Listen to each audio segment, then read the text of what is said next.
people of the internet. We're trying something else, a new series of podcasts.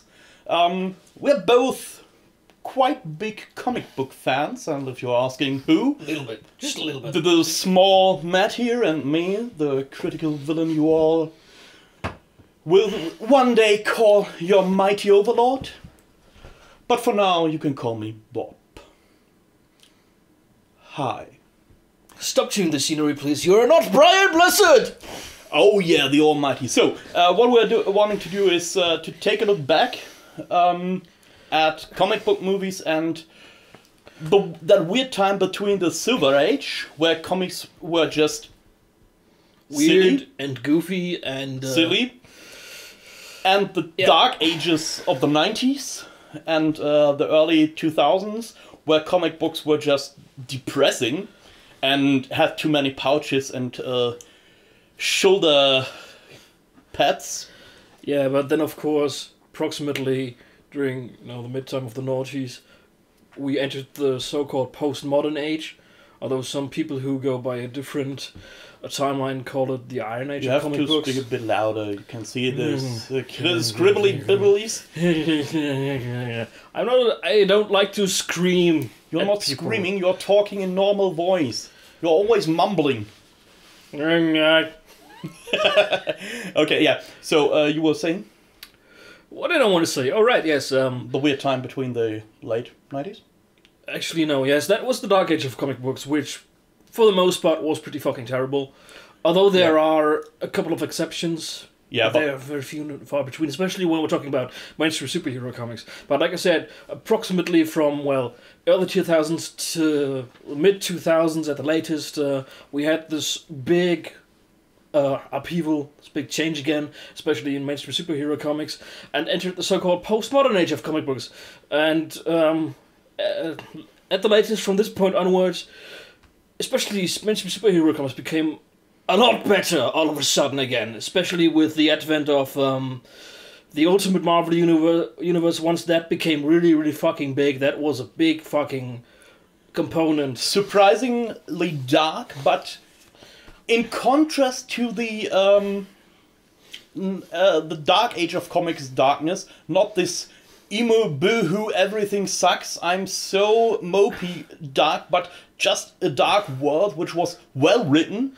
And of course, it was also not the every hero is an anti-hero now, and it's all about blood and killing, and he's ambivalent about the idea of good and evil, like Shadow the Hedgehog. Yeah. Weirdly, in the 90s, every superhero turned into Shadow. Yeah. And the Punisher. Yeah. Except bad versions of the Punisher. As I said, Shadow. Yeah. Although the Punisher... While the Punisher turned into Frankencastle. That was later. That was in the postmodern age. And that was actually a very, very, very good series. Yeah. That was really fucking good. Still weird. That being said, yeah. Then we got Ultimate Marvel. Let's be fucking real. Without Ultimate Marvel, we would not have had an Avengers movie, because without Ultimate Marvel and the Ultimates, the Avengers would not be the household name they are today. Yes, absolutely. No, the Ultimate series, also today's movies are extremely influenced, not solely, but definitely by the Ultimate you can storylines. Definitely see an influence there. Yeah. For example, take Thor, how he is in the Marvel Cinematic Universe. He does not have this alter ego of Donald Blake. Which is a good thing. Well, he has it, but it's not that he has found a stick which turns him into an ancient god, but is just a god, and when he's around mortals who shouldn't know that he's a god, just say, "Oh, I'm Dr. something." Which would be Thor as he is in the original Marvel main comic, 616. That was weird. Whereas in the Ultimate Marvel Universe, he's just straight up Thor. Yeah. Except most people think he's insane. Until he proves them wrong and proves that he actually is Thor. Well, if you would see a 2-foot giant with blonde hair running around screaming, "I'm a god!" you would also think he's mad. Until he punches someone so hard in the face that an earthquake happens. Especially if that 2 meters tall dude is kind of a weird hippie eco-terrorist guy. Yeah. Which is in the beginning of the Ultimates. But, well, we're not actually here to talk about the Ultimates. We should definitely do that another time. Definitely. But that is for another time. We're now at movies. And we just watched the first movie to come out in the weird time between the Silver Age and the Dark... Well, the coming over between the Silver Age and the Dark Age. So basically during the Bronze Age of comic books, however, a movie that was distinctly not influenced by the Bronze Age of comic books. Yes. But, well, kind of a weird mashup of the original comic strip and late 70s, early 80s science fiction sensibilities. Yeah, absolutely. We have to say, the comic we're talking about comes from the 30s. And 30s and 40s. Yeah, 30s. Syndicated comic strip, yes. And, originally. It was a sci-fi comic, but actually more a mashup between sci-fi and sword and sorcery. The comic is called Flash Gordon.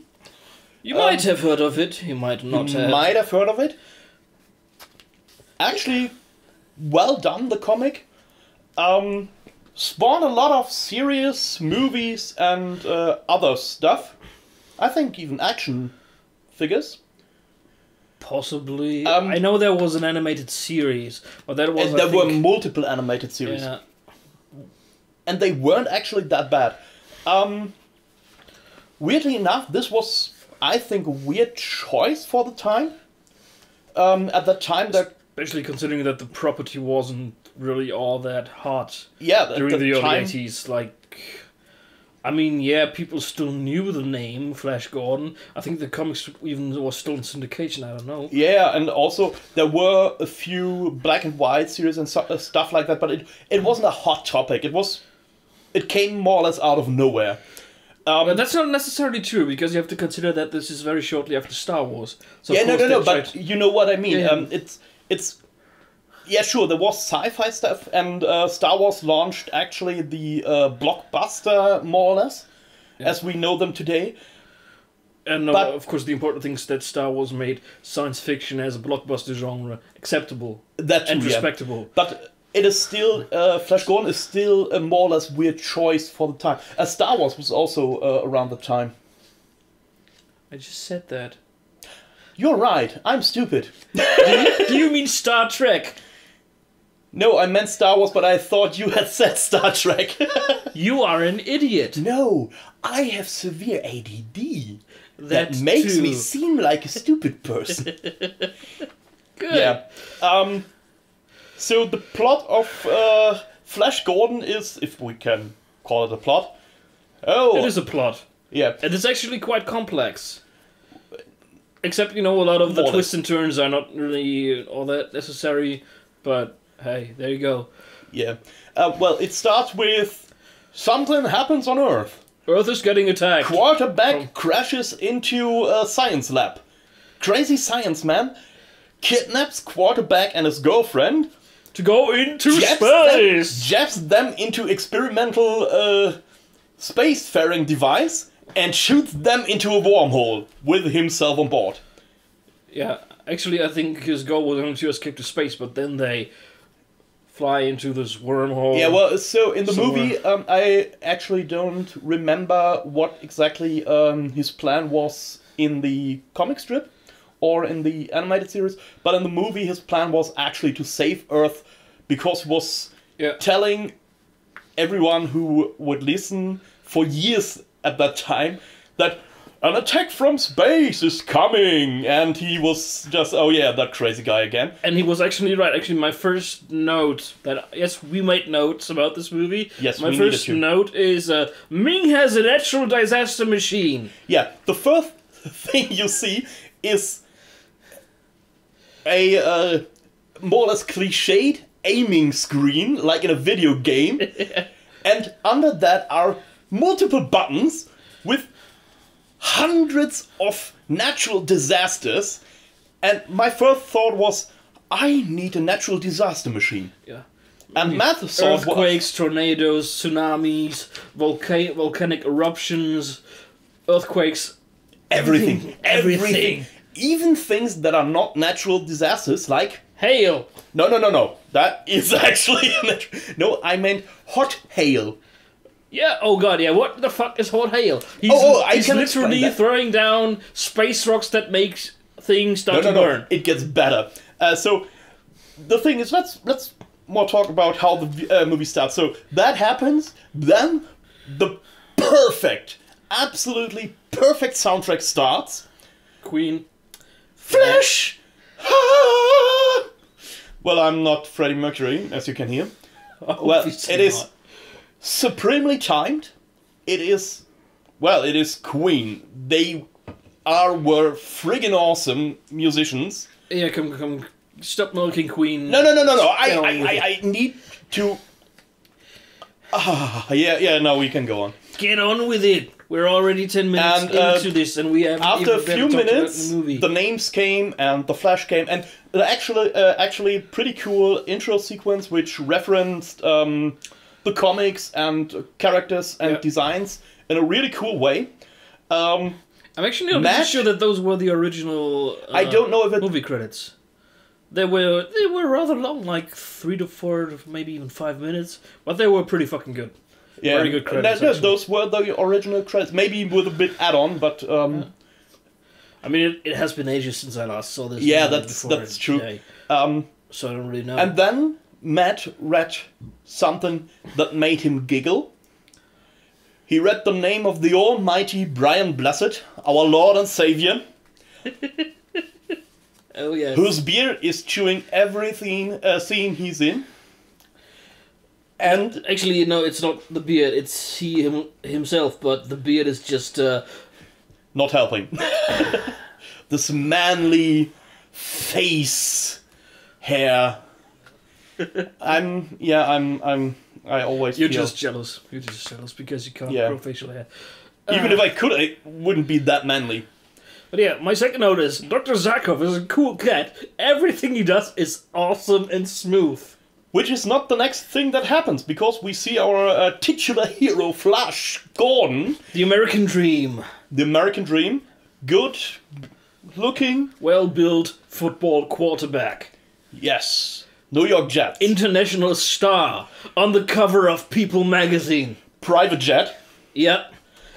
Flies with his, mentioned private jet and his token girlfriend back home, and then something happened, and everyone is a bit weirded out because the light goes red, and then it's supposed to be an eclipse, but for some reason the light is red or green. Yeah, and so there are clouds everywhere. In the cockpit it's green, everywhere else it's red, and while this is happening, Dr. Hans Zarkov, and yes, he's actually a Jew in the movie, and the actor is actually, I looked it up, Israeli. At least if Wikipedia is right about that. We do know that Danny Avidan dug these weird, what you call them? Those caves where the Dead Scrolls were found. Doesn't matter. Go on, please. Dr. Zarkov finds out that the moon is off by 12 degrees, and that has to be because of an alien attack. Of course. Don't you know anything about science? And the meteors showering down on the Earth are actually parts of the moon, who is, starting to crash into Earth because... alien attack. No, energy beam. Energy beam. Oh, right. That was his reasoning, right? And while he tries to scare his... assistant... henchman, sidekick, assistant thingy, into I will shoot you dead, or you go into my untested space machine. He asked him, "What, giving your life to save the Earth? Have you no spirit?" And Manson says just no and runs away. It's brilliant. Then the face of Ming appears. The pilots are just gone and never mentioned again. They just disappeared, no one cares. Presumed dead. Well, they are... but yeah, they're kind of disintegrated by Ming's phase laser. No, just phase. There were no lasers. It was just Ming's face appeared in the, eclipse smoke screen thingy, and they were disintegrated. 80s science was different than modern science. Yes. Also, Ming is that awesome. He actually is. Yeah. One of the best villains in movie history. Actually, the two smoothest criminals in this whole fucking movie are Dr. Zarkov and Ming. Yeah, Dr. Zarkov because he just doesn't give a fuck no matter what happens. And because everything he does is so overly dramatic that it is automatically awesome. Also, not dramatic at all. Yeah. Remember the scene when the Sky City falls down and everyone, oh my god, we can build parachutes, and oh my god, we have to save, and he just stands there, we will hit terminal velocity at around 100 feet. Don't bother. Everyone else is just chickening out, and he just, he doesn't give a fuck anymore. Yeah. He also beats mind control via the Beatles. That too, but that comes later. Yes. So Zarkov, our heroes, our hero and his token girlfriend, which is just some bimbo because the 80s. Well, they crash land their plane after the pilots disappeared. Because every quarterback knows how to fly a plane. Well, he doesn't really fly, he just crash lands it somehow without dying horribly for some reason. And as fortune would have it, of course, he crashes it directly into the secret lab of Dr. Zarkov. Yes, and he actually just kidnaps them, puts them into his untested space machine. Yes, by tricking them, by telling them that his phone is in there. Yeah, and so... And of course they believe it, because an American quarterback does not know how a space rocket looks like. Yeah, and... Makes perfect sense. So they start fighting, and because Flash is an idiot, he slams Zarkov's head into the start button. Yep. And, then they're in space, and approaching the Sea of Fire. And yeah, that is actually the name of their destination. Yep. But no, they are... Through a wormhole... Yeah. Through multiple dimensions, I don't know, whatever. It's really fucking trippy. And not really explained, just, there's something, and they do something, and then they're there. Yeah. And that is the point where the movie just starts hitting you over the head with weird fucking shit. Yes. And the problem is that it is so much weird shit at once that you just kind of roll with most of it. Yeah, there's only one thing I didn't Actually, roll there are with. two things. One thing... We will mention those when they come along. Okay, sorry. I still not... For the most part, what you have to understand is that once they actually enter space and enter this new, different dimension...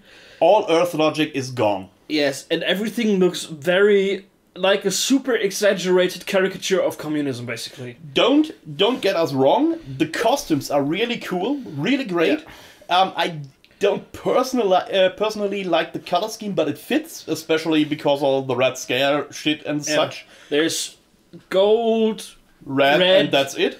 Everywhere. A bit of black, and it's just so over the top. Yeah. Also, the set designs throughout the whole movie are really awesome. The movie cost about 20 million. Yeah. Made about 27 million, which is at that time not that bad, actually. Quite a profit, actually. And the 20 million definitely show.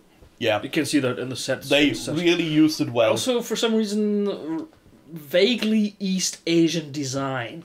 Especially when it comes to Ming and his henchmen. Also, we learn pretty fast that bright colors mean evil. Yep. At least everything. Everything. I mean, really everything. In Ming's palace, including his Shy Guy guards, and they actually look like weird Shy Guy people. Yes, they do. Those sad Skeletor soldiers. Yep. His complete palace. His secret police. Is completely red and gold. Bright red and gold. Except for the secret police people, which is just black with weird Google glasses. Yes. And the second coolest motherfucker on the planet. Ming's chief of the secret police, yes. who is just a, gold masked vampire thing. He wears a black robe and he sleeps in a coffin. We never really see him suck blood, but for some reason, once he gets impaled later on, he just disintegrates when he dies, and he sleeps on his ship in a coffin-like thing, and only wakes when something happens. So he is a vampire. I'm totally some kind of weird space vampire for some reason, with a gold mask and a metal face. The introduction to Ming is awesome. It is. He just comes. It's completely silent. He just walks into the scene, and he does not speak. The speaking is completely done by his chief of the police. Yep. And they are both always calm and in control. Always. They never really scream, except for once when there's some kerfuffle because the woodland people and the hawk people are... Actually, funnily enough, according to my notes, one of the things that we did not roll with is directly before the introduction of... Oh yeah, sorry. This scene comes out of nowhere. Flash and his group are brought into the palace and into the throne room. Yes. And on the way there, out of nothing, a very, very bad lizard man costume jumps out of the nothing into the scene behind our heroes, and a voice says, "Hold, lizard man, escape is impossible," and zaps it into oblivion. And then it just goes on. Yep. It's just never mentioned again. It's just some dude in a cheap lizard costume. He just jumps from somewhere outside of the set, outside of the scene, into this hallway they are walking through. They're being led through by this spherical, basically beholder-like apparatus. Yeah. And that thing just sees the lizard dude behind them and zaps him, I don't know, into oblivion. Like the and pilots. Just disintegrates it. That's Maybe it. Ming thought that the pilots were lizard men. Possibly. Now, weird. This would be weird enough if the lizard people would not appear again in this movie. The problem is, they do appear again repeatedly, and they make just as much sense as this fucking scene. And they are never, ever explained, talked about. They are just there. Yeah. Every prison scene has those lizard people. And apparently... No matter whether in Ming's palace or the woodland swamp thing. That's actually another thing I want to touch upon, because apparently everybody hates those fucking lizard people. Because no matter where you are, they are always in jail. I think they're actually some kind of cockroaches. Or some kind of fucking slave race. No. You never see them serving anyone. That's right. They also have a mouth inside the mouth. And I don't mean that also... cool alien one. They have a mouth, and inside of that mouth is are eyes. Yep. And with another teeth mouth in their way, and another mouth below them. And no one knows what... Just... I don't know what the designers... What they were thinking, but... I don't know why... Lizard men. Maybe that was a detail from the comic books they desperately wanted to have in the movie, but... Or they smoked something wrong. I don't know. They could have done without it, because it's just... And it's really just a small detail, but it is weird enough that we can talk about it 3 to 5 minutes. Because it's just that fucking... weird. I'm okay with everything else that is happening, but that is just kind of weird as shit. Batman's shark repellent spray is not as weird. Because it makes sense in the universe. Some days you just can't get rid of a bomb scene is not that ridiculous as the pure existence of these lizard men. Yeah. Okay, I think we've talked enough about these fucking lizard men. Now we can The next thing comes right when Ming is introduced. And the great, the mighty, the always fashionable... The merciless Ming. Yeah, for some reason, Ming's court is full of little imp people. Yeah. They are actually slaves. We see them... Or pets. Yeah. I'm not entirely sure. Because they are on these weird, fancy leashes, which... I think they are some kind of pet which rich bitches would have in their hand... In their handbags, yeah. That's... You mean like Paris Hilton's Chihuahua? Yeah, like Chihuahuas. They're more or less the alien equivalent of Chihuahuas. In something colorful. Like that. Except they also sometimes serve as slaves. Or as manservants or something like that. So it's really weird, but...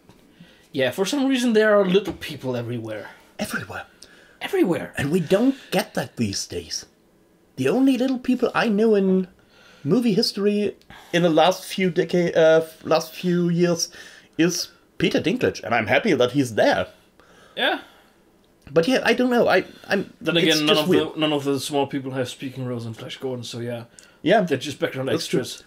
Yeah, they're just there for weirdness' sake. Yeah, which once again is just like we said, I'm pretty much okay with everything else, but all those fucking little imps are kind of weird. Also, Zarkov is crazily optimistic when they are brought into the courtroom, because, they have some kind of police state. We will find plenty of help here. Yeah. Zarkov, are you in the same realm of existence as we are? Are you sure about that? Maybe he just perceives reality a little bit differently than everybody else.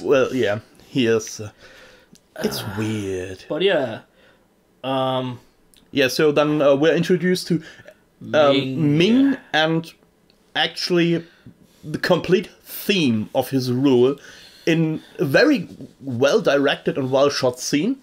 You see the squabbling between two princes of different countries who want to offer gifts, their tributes. The whole scene is just the underlings of Ming are bringing him tributes. And, there's a lot of squabbling between the different countries. And there's the black dude who... Actually, yes, this is my note. Black space people have blurple blood. Yeah, so he has not a gift. So they ask, what do you have? And he says, I have my loyalty, and I have extreme loyalty for all. Oh, so... And Ming asks him to fall upon his own sword. And the way he is doing this is as if he were telling him, it's a sunny day. Yep. Just go pick up that little speck of dust there, would you please? Now fall upon his sword, please. Could you do that little bit for me? Yeah, thank you very much. He does not do that. He tries to kill Ming, who incapacitated him and kills him. Yep. With a sword, and we see that he has blurple blood. Because black space people have blurple blood. The next thing that happens is weird. Ming has a roofie ring! Oh, yeah, I forgot that. My mind decided to not remember that. So... after the whole squabbling bit, and we establish Ming as basically Lord Evil of Evil, the prototypical Machiavellian leader who leads by fear and dividing his people in order to have them squabble amongst each other so they don't rise up against him in unison. We get to the scene where our spacefaring heroes from Earth are introduced to Ming, the merciless and powerful. Yes, and he sees, there's a pretty girl among them. Yep. I like that. And he uses his power ring to make her show him what she got. Mostly because she declines when he asks her more or less politely.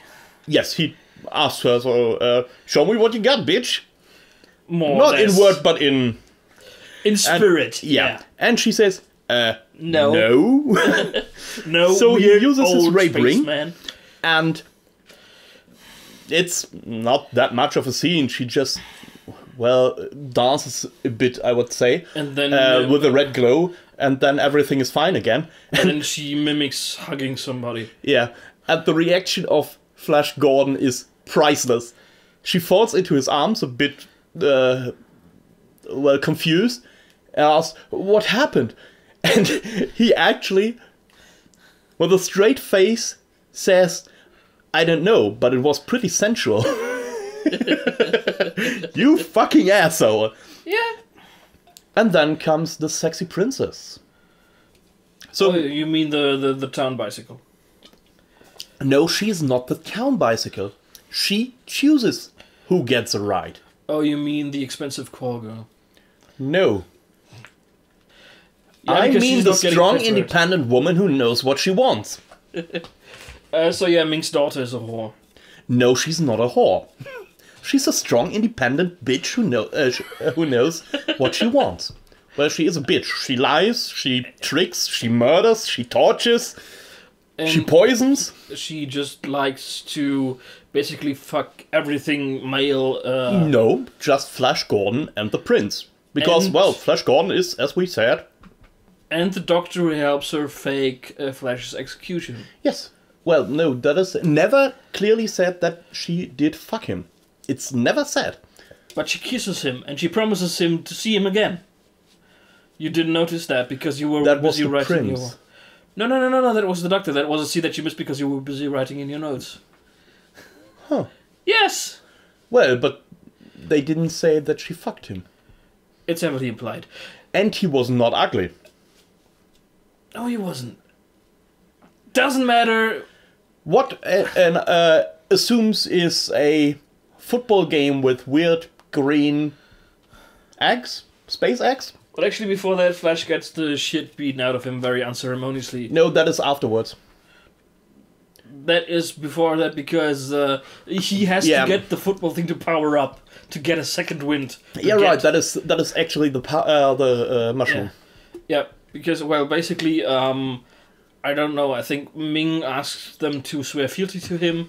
Flash declines, of course, because he's a headstrong. Well, I'm a quarterback of the New York Jets. I will bow to no one. Yeah, shit like that, basically. Because humanity, fuck yeah, we like freedom and shit. Blah. America, America.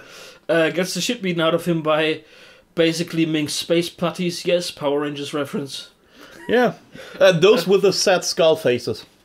Yeah, until he gets a weird green space egg in the vague shape of a football, and once he gets this under his arm, he starts to ruffle stomp everyone and everything. He gets many of those from Dr. Zarkov, because he is just the best. For some reason, he just has a source for these and keeps throwing them at Flash, who uses these... Like I said, to ruffle stomp everything and everyone until Zarkov misses his throw and hits Flash in the head. Which knocks him out cold immediately. Yes. Which you would think for a quarterback is a little... It's just the head. He doesn't need that. I mean, sure, he's not wearing a helmet, but even then, I mean, he should. Well, they show that those things are actually pretty heavy, so... That's true. Well, he gets knocked out, and he is to be executed. Yes, they all get captured. Dale is to be sex-slaved, and Zarkov is to be conditioned for the weather. Yeah, reprogrammed. Yeah. But the princess intervenes. I want that hunk of a man for myself, Daddy. Yeah. And since Ming and before that, we have a short scene in basically the weird torture basement of the chief of the secret police. Oh yeah. Where he gets to talk with Flash gets to talk with his girlfriend one last time, and then we have a weird upside down sand hourglass because space is weird. It's literally just like and full of terrors. As if just for this one sand hourglass, gravity is reversed because the sand goes from the lower half into the upper half. Yeah, however that works and why ever. Space. Yeah. Space! Also, more lizard people. Yep. Never explained, mentioned, or acknowledged. Actually, my next note is just very sardonic. Max von Sydow is far too good for this movie. The guy who's playing Ming, because he is just so fucking excellent in every single fucking scene he's in. Jesus Christ, he's good in this movie. They're actually the actor who played Ming, Brian Blast, and the actor of the chief of the police, and what was I? Yeah. Ming, Brian Blast, police. Secret police. And Zarkov are perfect in the movie. They are on tone. Every scene with them is just the best. The only one I found a little weird was Timothy Dalton as the green guy prince there. Yeah, the woman prince. He was not bad. Don't get us wrong, not bad, but for some reason his character was very fucking sleazy. Yeah, but he was at least in the animated series he was too. So he's just this. Oh, I'm a prince and a hunter. Well, and then the next scene is Flash Gordon gets pseudo-executed. He survives, of course, because executed. And the next scene is then that we see our poor Dale in the pleasure rooms of Ming as his new concubine, and she is given green juice. Somewhere in between there, we also have the reprogramming of Dr. Zarkov. My note is even reprogrammed Dr. Zarkov is a smooth criminal. Might be because he's not really reprogrammed. Oh my god, spoilers. Yeah, this is... The fun thing is that the princess is leading Flash into safety. And she tells Flash that, oh no, they're just conditioning him for the weather. Yeah. Sure, that's why he has a head laser. Now come along so I can bring you to my weekend domicile so we can fuck. Till we both are, till you die. Which is basically literally what she wants to do with him, is she wants to take him away to some other place where she can fuck him. Yeah. That's her character arc for this part of the movie. But the best thing in this short part is the fucking green juice, which just makes that Dale doesn't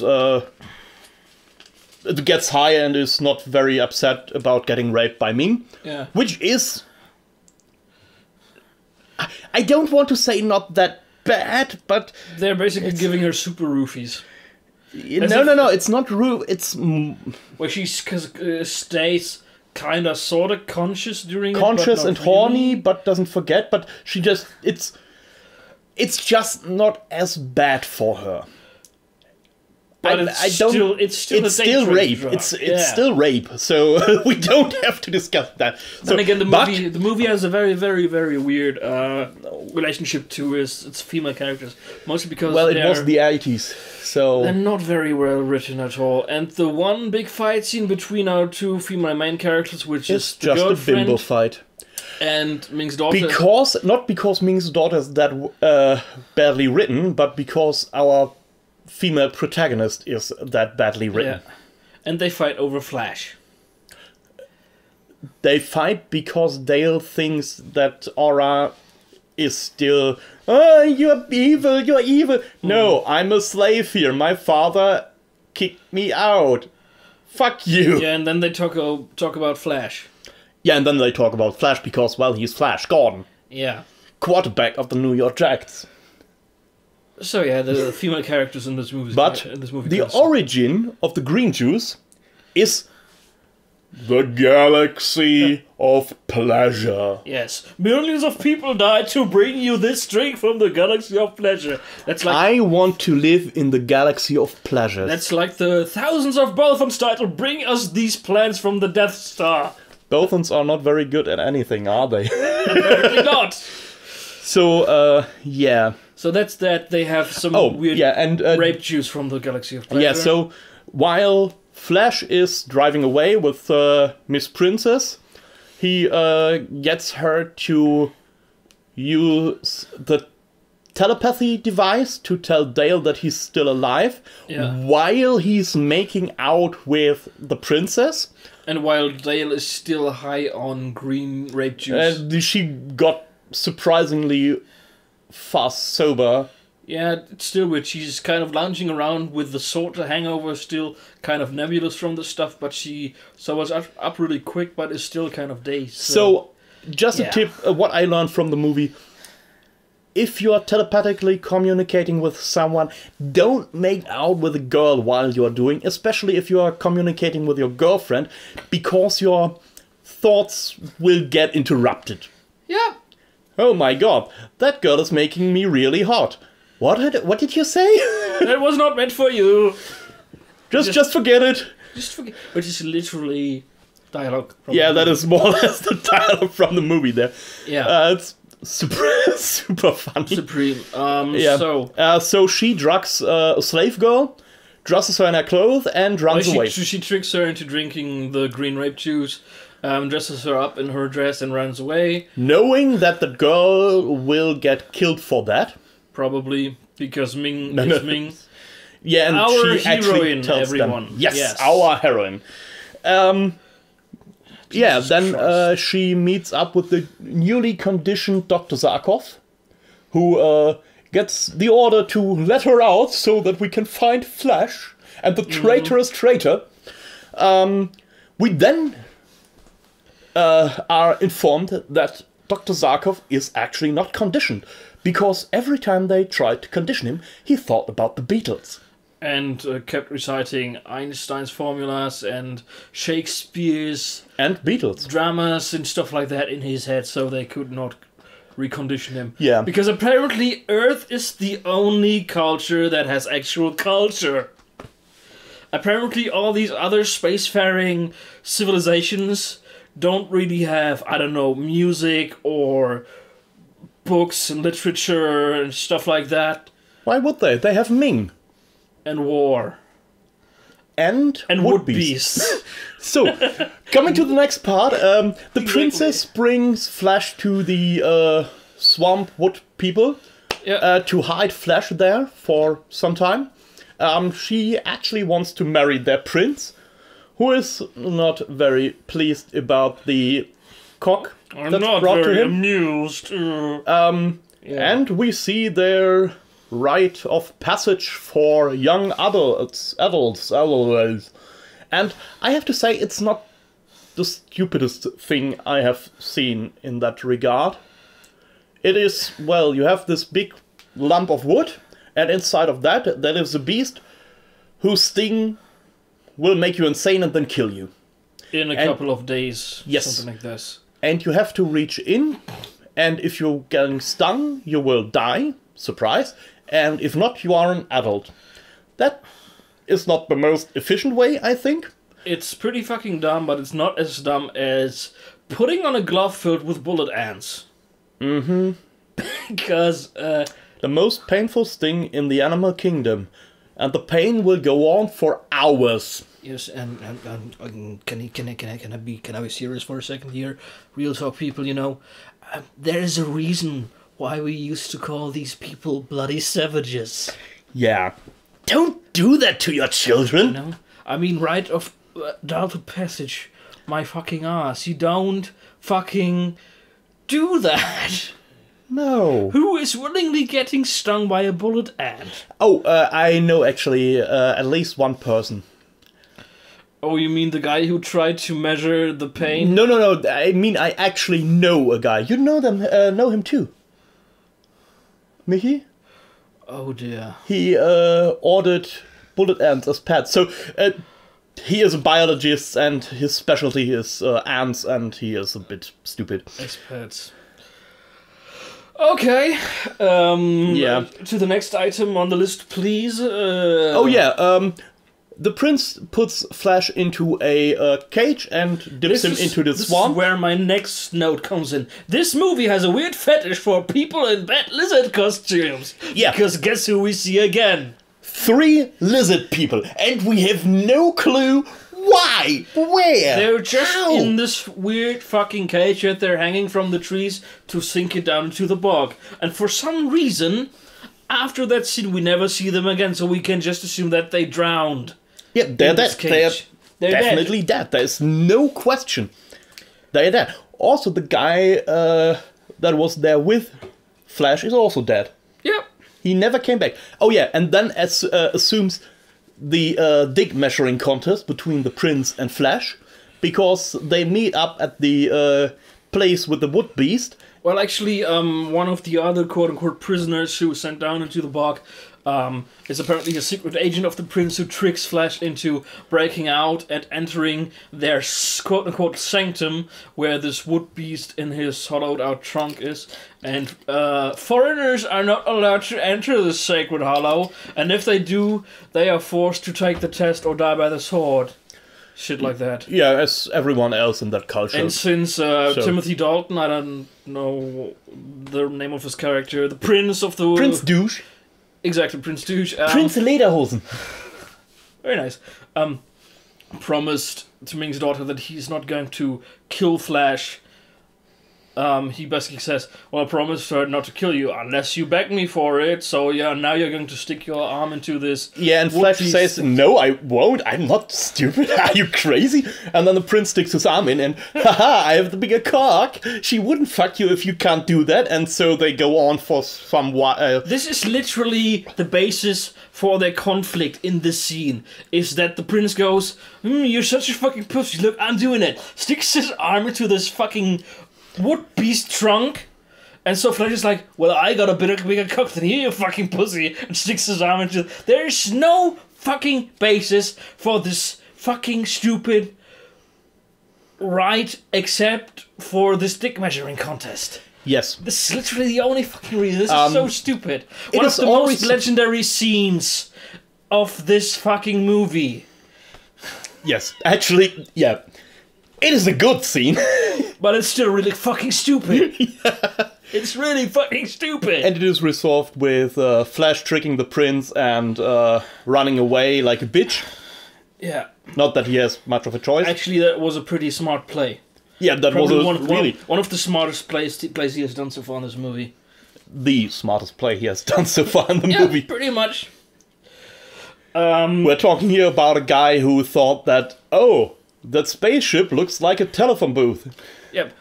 After that, we cut to Ming's daughter getting tortured by the head of the secret police and his weird little domina girlfriend. Let's call him Alucard. No. But he's a vampire. No. Either way, first she threatens him with, when I'm going to tell my father about this. So they basically, they picture call Ming.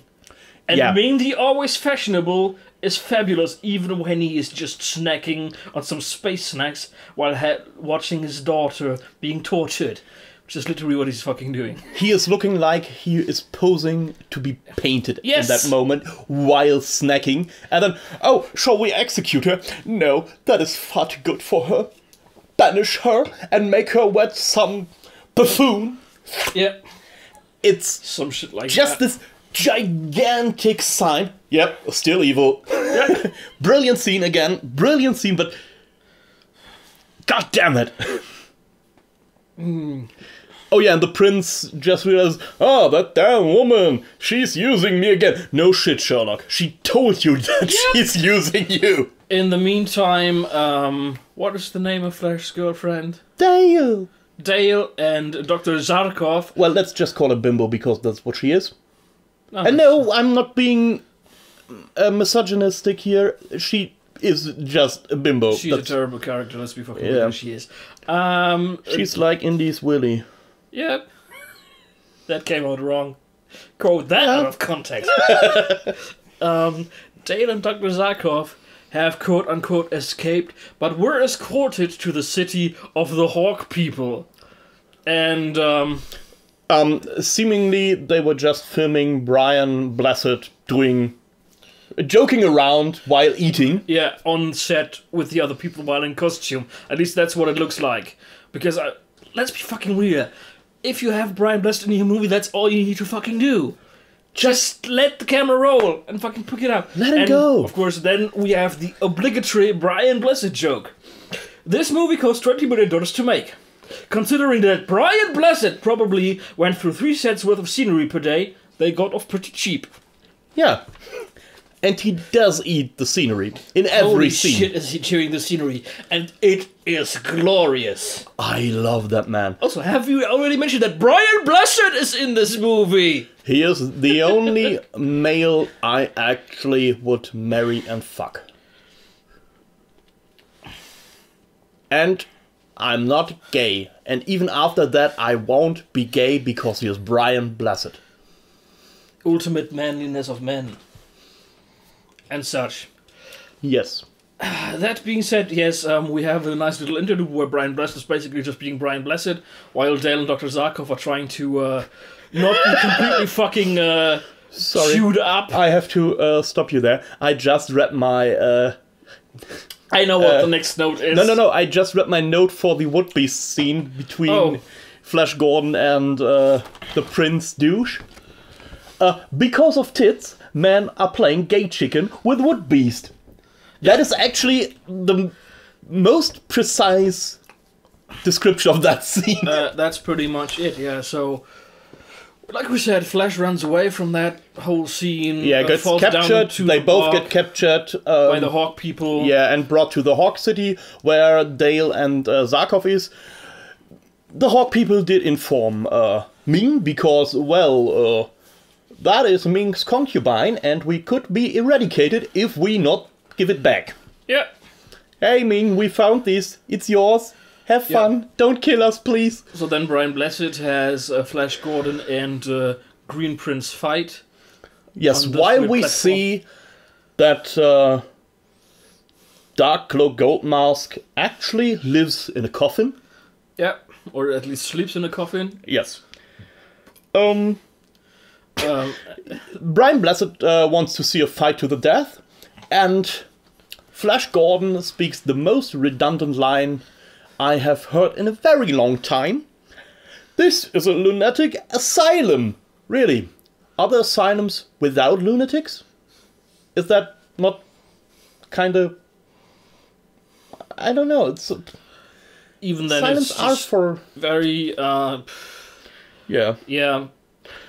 Oh yeah, and then while the duel to the death between Prince Lederhosen and Flash Gordon ensues. Bring me the remote control! Yes! And he just hits some buttons. And then the platform they're fighting on starts doing weird shit, like tilting to the side, and spikes coming out of it. And going in again and coming out again, and below them is vortex of psychedelics. Yeah, psychedelic drug vortex. Yeah. So they keep fighting, they're fighting a little more, the fight scene is actually not all that good. After that, yeah, the fight scene is a bit... It's actually the weakest fight scene in the movie. It's like the knife fight in West Side Story. Yeah, it's there. Yeah. The Prince The end is pretty fucking good because, well, the douche prince is basically close to falling down this abyss. Flash saves him. Brian Blessed asks, "What the hell is this?" And this is kind of pouty. Don't spoil my fun! Yeah, and Dr. Zarkov is very like, this is humanity. Fuck yeah. Yeah, Zarkov is Zarkoving. Yeah. And so the prince and Flash join up to fight Ming and actually get At Brian. which point do they get Dale back to Ming? No, that is an... That's somewhere in between. They get... No, that is actually... No, that comes afterwards.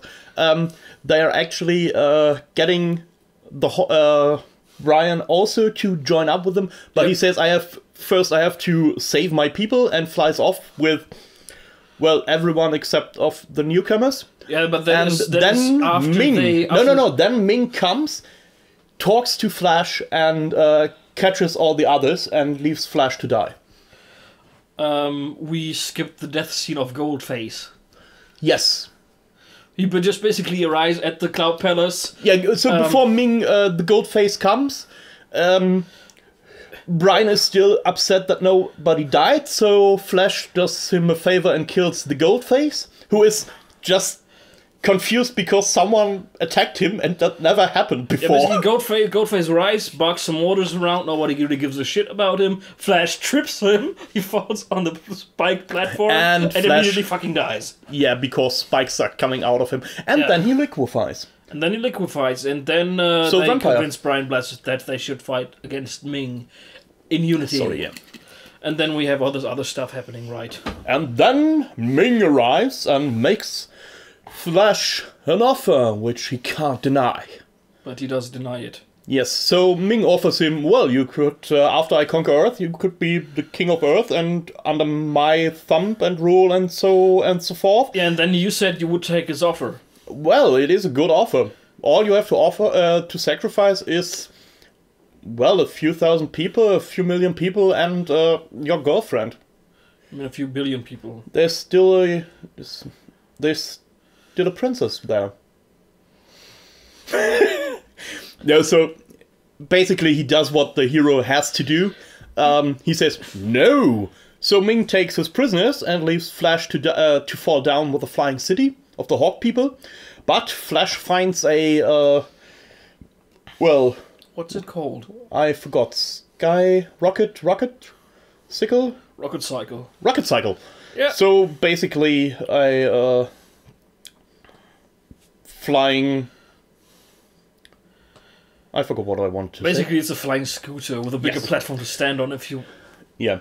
It definitely does not look like a rocket cycle. And he flies away with that while the city is falling down. Then contacts the Hawk people. Yeah. They have a big fight against Ming's flagship thing. Yeah. This is a very long, drawn-out fight scene that is actually not all that interesting, except for the excellence that is Brian Blessed, who repeatedly says, either die or dive, I'm still not sure. Yeah. I don't know. It's both is possible, both is fitting.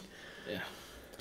At the same time, we have the scene between Dale and Ming's daughter with the line. You know which line. Yeah, so after the bitch fight, and Dale finally getting it through her thick skull that Ming's daughter is actually not on her father's side anymore. It's considered a traitor and a rebel and shit. Aura gives Dale a little flask of poison. With the words, my father always drinks a power potion before he makes love. So... Jesus Christ! We call it Viagra. They call it a power potion. I do like their name more. Could they have made Ming any more fucking rapey? I think yes, that okay, was they could, but it's good that they did not do that. It's actually, in this case, I wouldn't say it's rapey. I would more say that it's a not incontinence, a impotence joke. Impotence. Yes, it's an impotence joke. Yes, of course it is an impotence joke. That is not rapey. That is sad. It's still kind of rapey. No, the surroundings are rapey. Yeah, the joke not. My next note is Flash. Yes, so Flash, before the attack with the bird people, he needs to get the attention of the defense forces, who actually call the raging battle outside an honorable salute to our Emperor. Yeah, so he flies in, the soundtrack booms again, as always with impeccable timing. Flash turns around, gets into a cloud, the cloud is electrified, and the bird people attack. It's the Birdemic! That's actually not true. Well, he flies into and through the cloud, yeah, through the other side, where he meets and palavers with the bird people. In the meantime, the flagship of Ming's fleet, or whatever the fuck it's supposed to be, is electrifying the cloud, because they think Flash is hiding in it.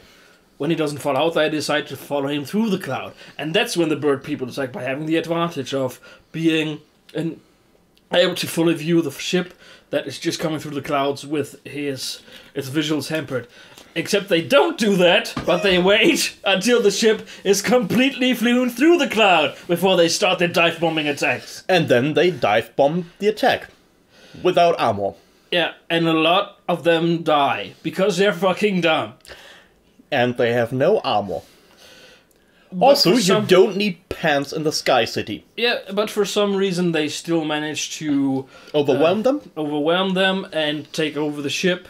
And use the ship as a penetrator through the shield. Also, we should say that the ship is, well, between phallic and mosquito-ish. Yeah, it's very some weird. So the penetration actually happens. There's a few more notes that do not necessarily coincide with everything that is going on screen I have. What's with all the imps? Yeah, that is, again, the wedding Ming wants to marry now his concubine, and there are imps everywhere. Again. Yeah. The wedding, once again, is so much weird shit that you just roll with it, is what I wrote. Yeah. True. Except for lizard dudes and imps. One thing I didn't roll with, and that was the announcement for... We will now show you the execution for pleasures. So basically, snuff TV for pleasure. Yeah. And the princess escapes and frees the prisoners, so the prince and Zarkov. Exactly, so there's no execution, and they crash the spaceship that they have now overtaken into the wedding cathedral, where awesome electro-synth wedding marches are played.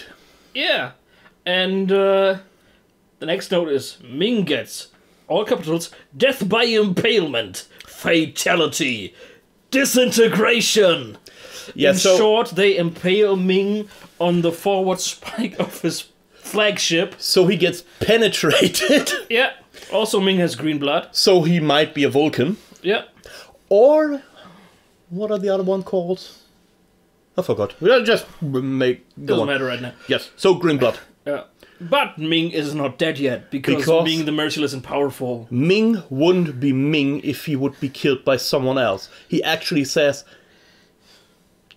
it's to no one to give or take Ming's life, and ends his life himself. By disintegrating himself with his power ring. Yes.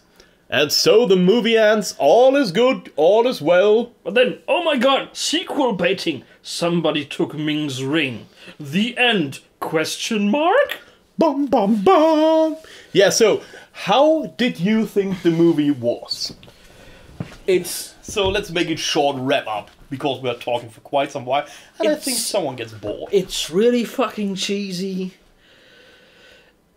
It's weird as fuck. But like I said, it just beats you over the head with the fucking weirdness. So that you just... It's like Super Mario Brothers, you know? Yeah. Because Super Mario Brothers, if you just look at the whole fucking Mario universe objectively, it's batshit insane. But since you were just hit over the head from the get-go with this whole fucking shit back then in the 80s, you just rode with it. And that's the same fucking thing that Flash Gordon does. Yeah, because there's just no time to question this shit. Except for the little lizard people and the little people. Yeah. It's just, everything else, it just happens and you can't even, it's... So I think the movie is maybe the only other thing that will make you raise an eyebrow or two is, like we said, this vaguely East Asian flavor that Ming's whole fucking setup has. But I think that's all coming into the... So first it's the 80s, so the Red Scare is still there and China is part of it. And the other thing is that it was written at a time where China was... I don't know if it still was part of... colonized by the West, or just this exotic thing for the people there, because the world was much bigger. Apart from the fact that at least movie Ming is very obviously influenced by Dr. Fu Manchu. Yeah, well, but the comic book too, so it was the same. But with that being said, I actually really liked it. I still think it's a good movie. Although I would say the big epic scenes are probably the least exciting and worst in the whole fucking movie. And it's just everything else about this movie that makes it great. And there are some definite problems, especially with the female characters, how they're written and their motivations and shit. That's just all kind of fucking awful. But there's still so much great shit and just so much cheesy stuff, cheesy fun, quotable shit in this movie. And those fucking great actors there. Seeing them just dominating the scene. With the overacting of Brian Blessed or the nearly underacting of Ming, it's so brilliant. It's so fitting the characters. It's just fun to watch them. And definitely. Yeah, it's cheesy. The effects are old, but I think they actually, for the time, they are really well done. The sets are really great. The costumes are great. It's cheesy, but it's cheesy because it's now nearly 40 years old. I mean, consider the effects, it kind of depends which perspective you have on the whole thing, because, I mean, when you look at it objectively, the whole fucking setup looks a bit hokey from the get-go, because it's so it's so obviously late 70s, early 80s sci-fi, you know? 40 years old, yeah. It's super fucking cheesy. You see that, But once you get used to the look of this universe, and once you get used to the look of these sets and how they recreated all of this, you also roll with the special effects because they make sense for the look that they went for. And for that look, the effects are actually pretty fucking good. It's just generally a really coherent movie. And now, good, if you can bear the cheese, watch it, do it. Yeah. Now, of course, the effects are not as good as, say, for example, 1982 John Carpenter's The Thing, but that one is the gold standard for practical effects as far as I'm concerned. So, if you're okay with a little hokiness, and especially the green screen effects are... Yeah. It's an old movie. If you can bear that, watch it. Yeah, it's still a lot of cheesy fun. So, just don't expect an Oscar movie. Be prepared for some values dissonance and shit like that. But it's still a lot of fun. Yeah, that's most of it. It's just a lot of fun, I think. So, till the next time, we will book our vacation in the Galaxy of Pleasure. Oh dear. I don't want to drink green grape juice. No, that is for the other ones. Till next time. Pig. Bye.